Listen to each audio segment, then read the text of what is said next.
হচ্ছে 23শে মার্চ, আজ শনিবার। আর আজকের ভিডিওটা হচ্ছে আমার কালী পুজো নিয়ে, তাই আমি মন্দিরটা থেকেই ব্লগটা শুরু করলাম। এটা হচ্ছে ইটাহার জয়কালীবাড়ি মন্দির। আর সকাল সকাল দৃশ্যটা খুব সুন্দর লাগছিল দেখতে। তো চলো, বাড়ির ভিতরে সব আয়োজন হচ্ছিল।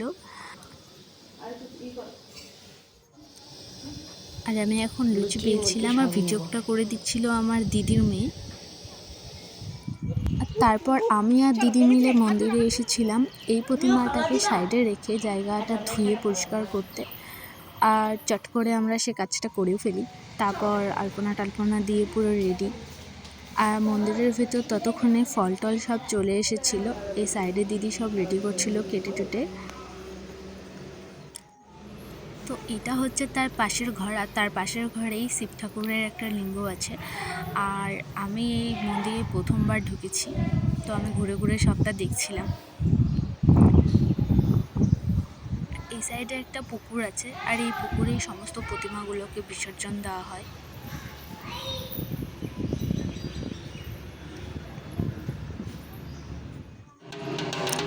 তারপরে আমাদের প্রতিমা চলে এসেছিল, আর একে একে সবাই বরণ করছিল।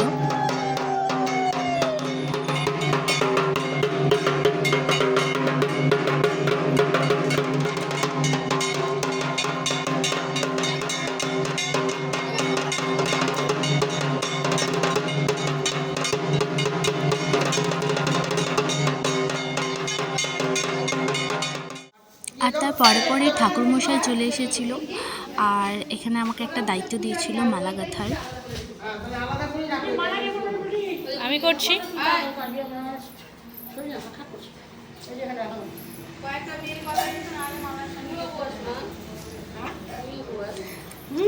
ইনি হচ্ছেন আমার মাসি। এমনিতে খুব হাসি খুশি থাকে, কিন্তু ক্যামেরার সামনে নিয়ে গেলে এরকম চুপ হয়ে যায়।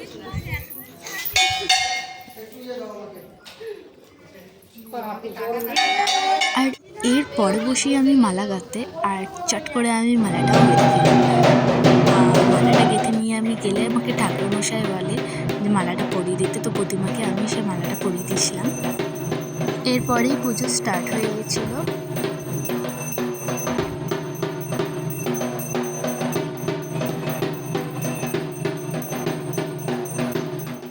আর এটা হচ্ছে মন্দিরের সামনের জায়গাটা।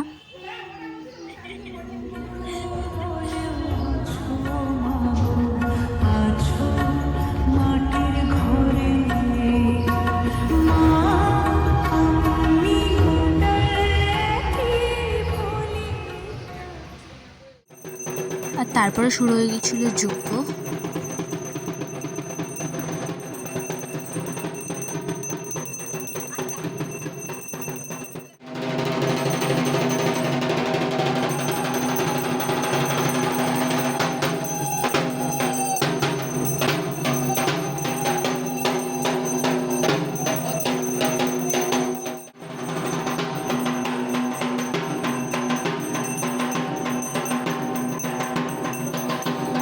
তো পুজো শেষ, আর আমি ভিডিওটাও এখান থেকে শেষ করছি।